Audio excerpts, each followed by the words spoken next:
Around 180 people have been reported to have sustained injuries in yesterday's confrontation between COCOMI-led protesters and security forces at Phougakchao, Ikai.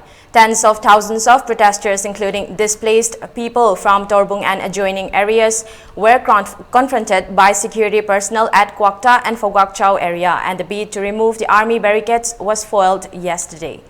Security forces, in order to control and disperse the numerous people, fired tear gas cells, mob bombs, including rounds of live bullets. In the incident, more than 180 people suffered injuries due to tear gas cells and smoke bombs explosions, while various others were hurt in the stampede. Around 60 people were rushed to Kwakta PHC, 76 to Moirang CHC, 49 at Bishnupur District Hospital, 15 at Moirang National Charitable Hospital.